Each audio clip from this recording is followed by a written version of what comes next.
Admiral Thomas M. Dyke is retired. The story we are about to bring you concerns the individual courage of men under the most dire of circumstances. Their bravery, tenacity, and physical strength brought them through what some might consider the impossible. It is the story of the U.S.S. Flier. In October 1943, the U.S.S. Flier was commissioned at New London, Connecticut.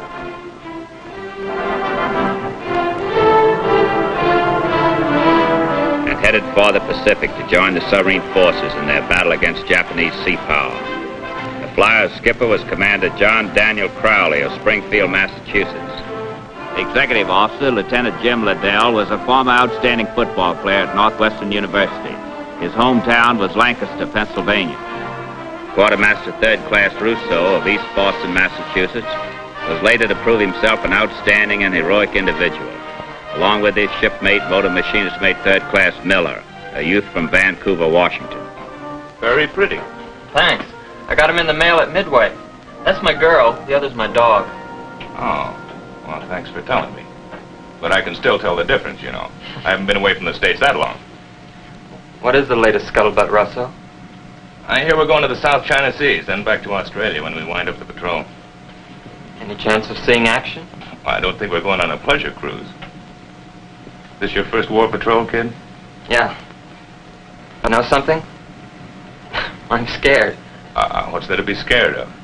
We got a good ship, a great crew, and the best skipper and exec on the whole submarine force. Yeah, I guess you're right. But I'll let you in on a little secret. What? I'm scared, too. A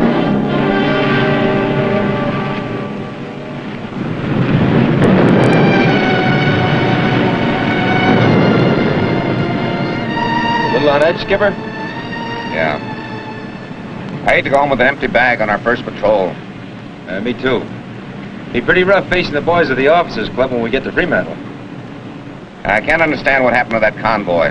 That contact from the plane should be in this area somewhere. I feel like I did on my first big date at the academy. How's that, Captain? I got stood up. Captain, contact on radar. Bearing 090. Range 30,000 yards. Very well. All ahead flank. About us, of course, to get us about 15 miles ahead of them. Looks like my date's going to show up after all. Plowing ahead at flank speed, the Flier moved in close to the Japanese convoy and slipped beneath the surface, making ready for her opening night curtain in the big Pacific Theater. Now remember, honey, be sure and find yourself a nice home.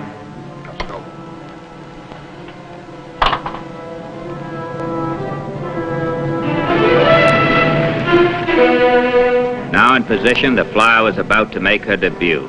Let's get her set up. Stand by. With all the poise of a finished performer, she let go a bowsprit of 4 torpedoes. Her initial attack scored direct hits on a large freighter. Fire 2. Fire 2. And a merchant tanker. Then, defying the oncoming patrol craft, she continued her aggressive assault by swinging her stern into position and firing a full spread, most of the torpedoes finding their way to a target.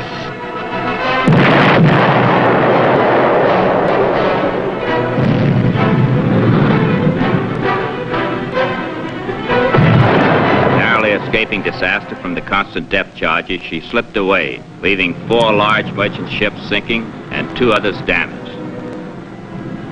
The debut was a success. The Flier was now a fighting lady of the submarine force. I'd say this calls for a celebration. No bread pudding for 2 weeks. Early in July 1944, the Flier put into a base at Fremantle, Western Australia. Several of her crew received awards for achieving outstanding success on a maiden war patrol. Commander Crowley received the Navy Cross. Having tasted success, the men of the Flier promised to do even better as she headed for a second war patrol off the coast of Indochina. Making surface transit through the Balabac Strait between Borneo and the Philippines, Commander Crowley doubled the watch topside, anticipating enemy anti-submarine patrols in these restricted areas.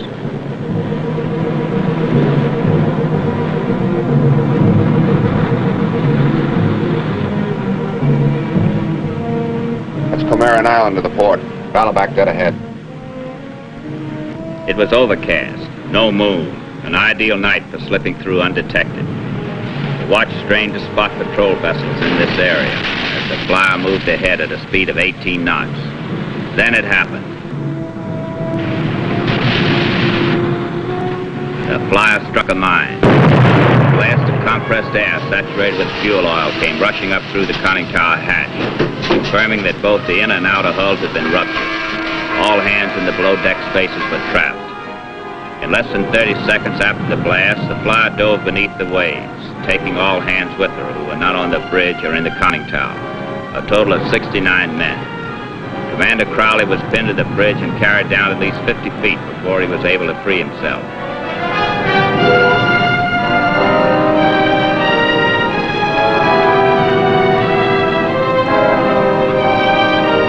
You okay, sir? Yeah. We better strike out for that isle to the north. It's less likely to be occupied by the Japanese. I'll stick by you, sir, just in case. No. Every man get there as best he can. Don't worry, Jim. I'll make it. Aye, aye, sir.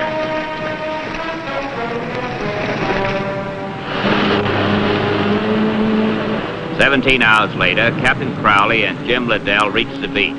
They had ridden partway in style on a palm tree. They found Russo waiting for them. He had swum 12 miles without a life jacket or any kind of flotation gear. When's the last time you saw Miller? Just before dawn. I tried to stick with him, but he got a cramp, said he wanted to float for a while. Doesn't look like any Pacific paradise.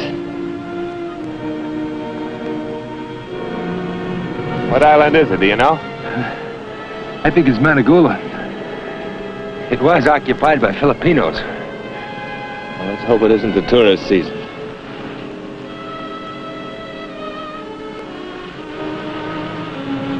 Four more survivors, Tremaine, Baumgart, Howell, and Ensign Jacobson, had also caught a floating palm tree and succeeded in reaching the beach at Mandaguli Island. You guys placed third. It wouldn't have made it if it hadn't been for a palm trunk. Any sign of Miller? No, sir. We paddled around for a while looking for him, but I'm afraid that... Jim, you and Russo look around the island for fresh water and food. The rest of you stay here with me. We'll build a lean-to on these palm leaves, protect ourselves from this broiling sun.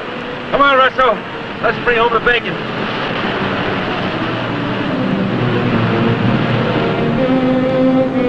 The first day's search proved hopeless. No fresh water or food. The island was a dense mass of jungle. A few drained coconuts that had drifted ashore were cleaned of meat by the ants that infested the area.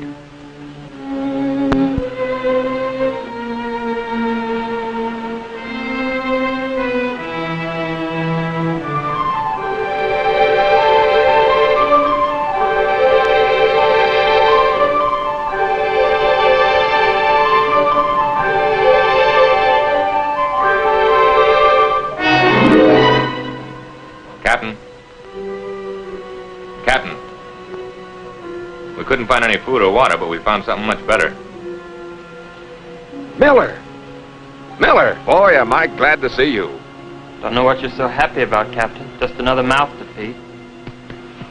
Sit down.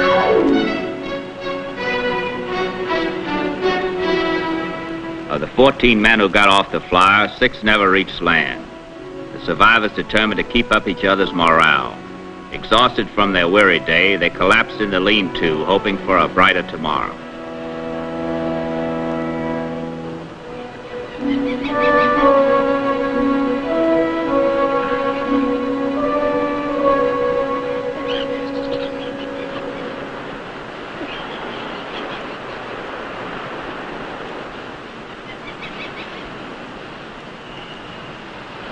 Your foot took quite a beating, sir. Yeah. I gashed it on the coral reefs coming into shore. How you feeling, Junior? I was hoping it was a nightmare. It was. Let's search this area thoroughly. There must be food and water somewhere. Wake up that big halfback. We're gonna need some weight to back up the line. Wake up, sir.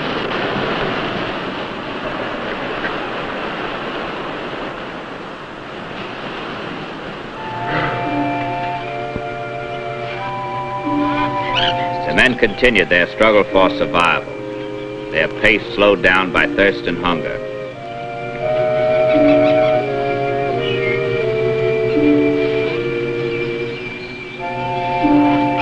The second day, still no solution in sight.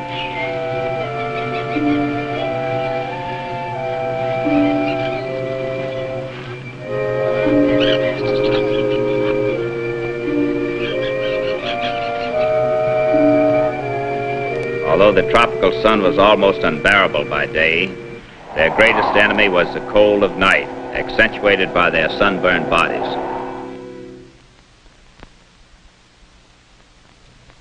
The third day without food or water, the men grew weaker, their hopes of survival fading.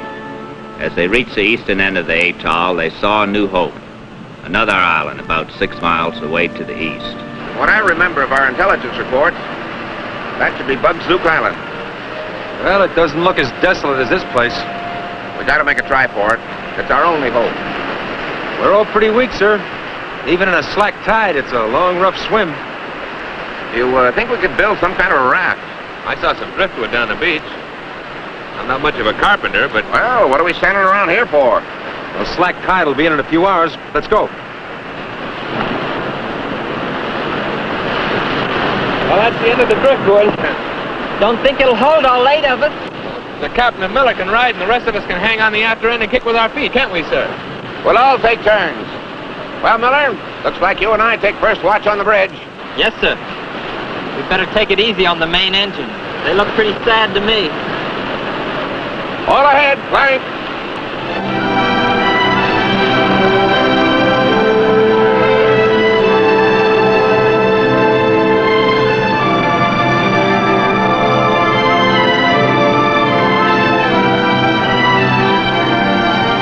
2 days later, the weary men moved in on Bugzook Island. They had spent the 2 previous nights on intervening islands, Bayonne and Gabon, but neither had provided the food and water they needed.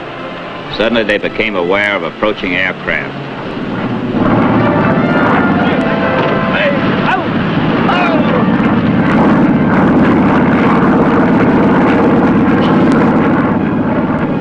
Looked like a Zero, sir. Had a meatball on her side. Well, I don't think we were spotted. Maybe our luck's changing. Let's hope so. Come on, we can't relax now. If we do, it might be for the last time. At this point, maybe that's the best idea. Come on, Junior. You can make it.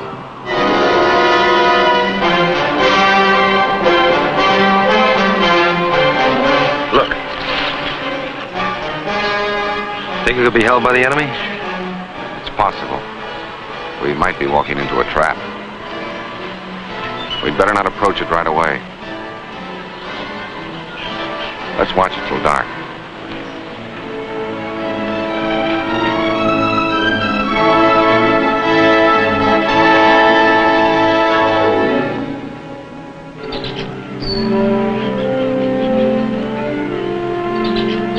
All right, boys.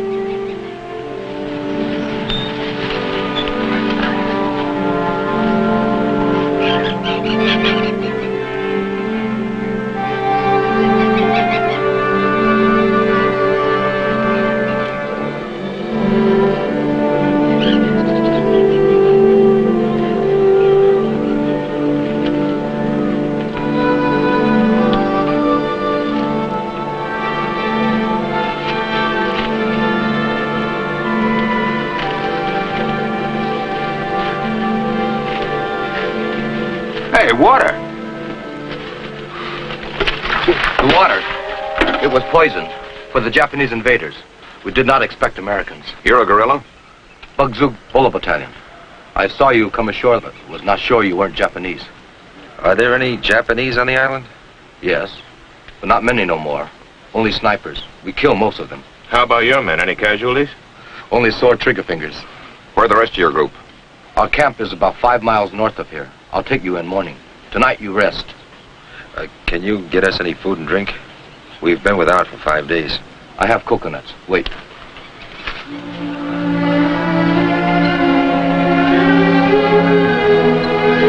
caught some fish last night. You need strength to make it to camp. How long have you been on Bugzook? Only 3 days. We came from Palawan looking for you. For us? Yes. Had report of submarine sinking in this area. Have been looking for survivors. Do you have any means of communication at the camp? No. We have small radio on Palawan, but won't work. Maybe you'll fix it. Good. Howell, here's your chance to work with the radio. I'll do my best, sir. It's going to be kind of tough getting to the camp. None of us have shoes. After what you've been through, be thankful you have feet. I guess that is the better way to look at it. Rise and shine, you tenderfeet. We're going for a little hike.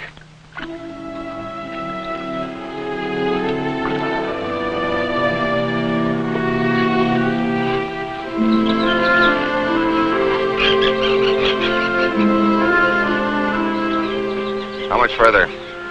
Only about 1 more mile. You want to rest for a while? No, let's keep going.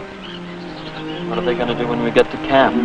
I don't know, Junior. Maybe they'll take us on an orientation tour of the island. On foot? What else? Where are we going to get a cab this time of day? Come on, Junior. Don't give up now. We're on the home stretch.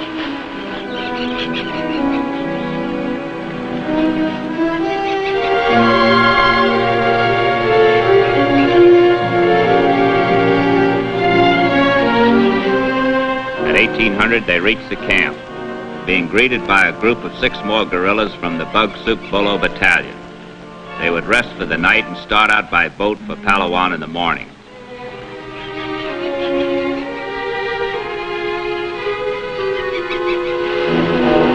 The next day, they shoved off for Palawan.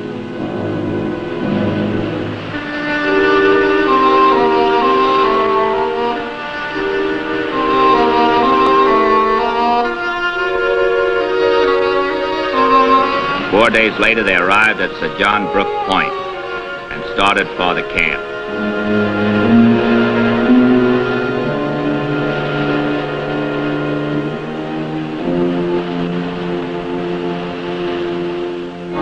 After a few hours' work, Howell, chief radar technician, was successful in repairing the radio set and began the attempt to contact Commander Submarine Southwest Pacific in Australia. You know, I never did find out what your name is. Just call me Mike. My name is too hard for you to say in Filipino. Okay, Mike. Thanks for everything. Don't thank me yet. I've still got to get you back to American base. If he makes contact, the code book we have may have been changed. Say, how are we going to get out to the sub if they do show up? We have a man guarding our boat at the northern tip of the island. He'll take you out. How far is this boat? About 6 miles. My aching feet. I got them, sir. Commander Crowley notified Commander Submarine Southwest Pacific of the situation. He requested a submarine to rendezvous with them 5 miles off Sir John Brook Point, Palawan. Captain Crowley was told to stand by for further orders.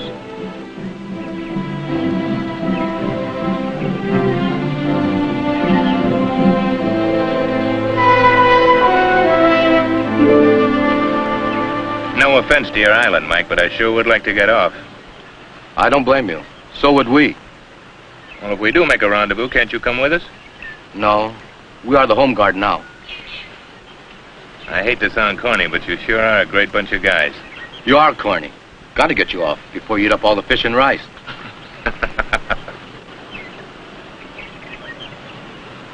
Rendezvous. Your requested position. 2300, 31 August. Good. That gives us 8 hours. We've got 6 miles of heavy jungle to go through. We better get started. We'll get there before dark, have a few hours leeway. Let's go. The group started out for the northern tip of the island, led by their guide Mike and 2 other guerrillas.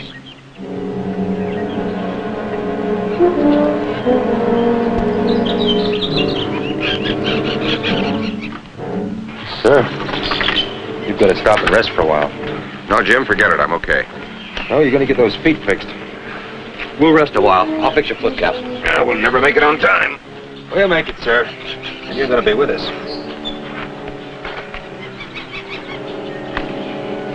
I've heard of people giving you the shirt off their back, but this is the first time I've ever seen it. Thanks, Mike. We've only got a few hours left. How much further is it? About 3 miles. We gotta hurry. Well, let's go.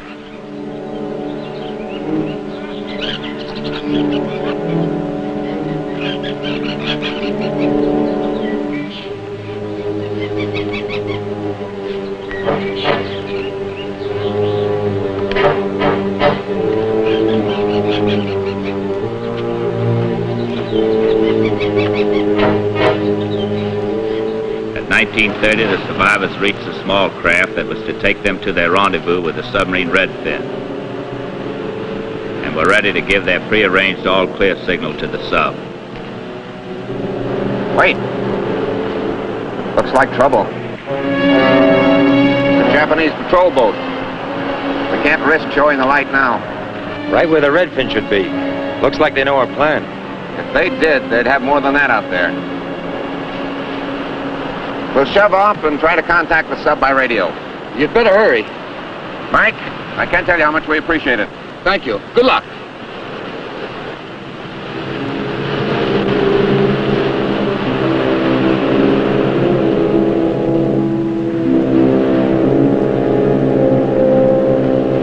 Hello, Redfin. Hello, Redfin. This is Flier Group. This is Flier Group. Over.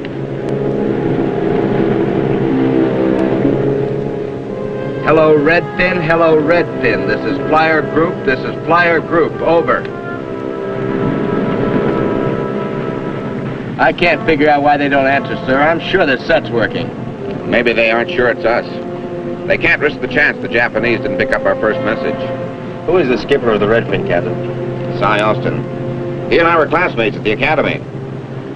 Let me have that set, Howell. Maybe he'll recognize my voice. My Bonnie lies over the ocean. My Bonnie lies over the sea. Cy and I used to sing in a barbershop quartet. My Bonnie lies over the ocean. My Bonnie lies over the sea. Bring back, oh, bring back my Bonnie to me. Bring back, oh, bring back my Bonnie to me. Oh, bring back my Bonnie to me, to me.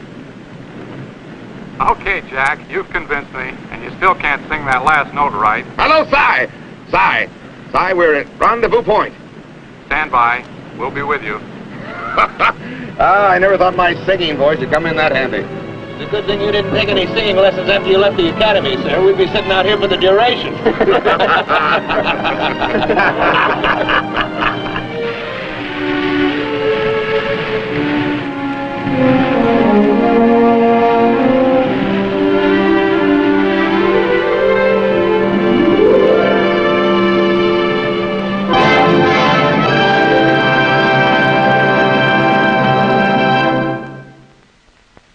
I'll be back in a moment with our special guest.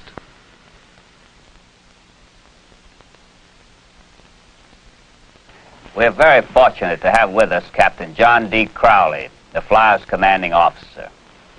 Jack, the sudden and unexpected loss of your ship was a tragic event. I wish we had time to eulogize every man of the fine crew who went down in her. When you found yourselves in the water, did you head for the nearest land? No. We knew the Japanese held an island about 8 miles away, so we chose one 4 miles further. We were in the water 17 hours. I'm sure I'd never made a swim of 12 miles without a life jacket. Of course, some of the boys didn't make it. But you'd be surprised how far you can swim if you have to. You've had one of the most remarkable experiences I've ever heard of, and it's been most interesting to have you tell us about it. Thank you very much. Please be with us again for another true story of the silent service. Take her down and up and by, through the deep blue underneath the ocean. We'll control the ocean wide, from down, down underneath the sea. Safe and close, we'll pass the word in the future's yet to be. That we're safe as long as there's a submarine. mariner underneath the sea. So rig for dive and take the down. Down, go down, down underneath the ocean. Fearless men will find renown in the deep blue underneath the sea.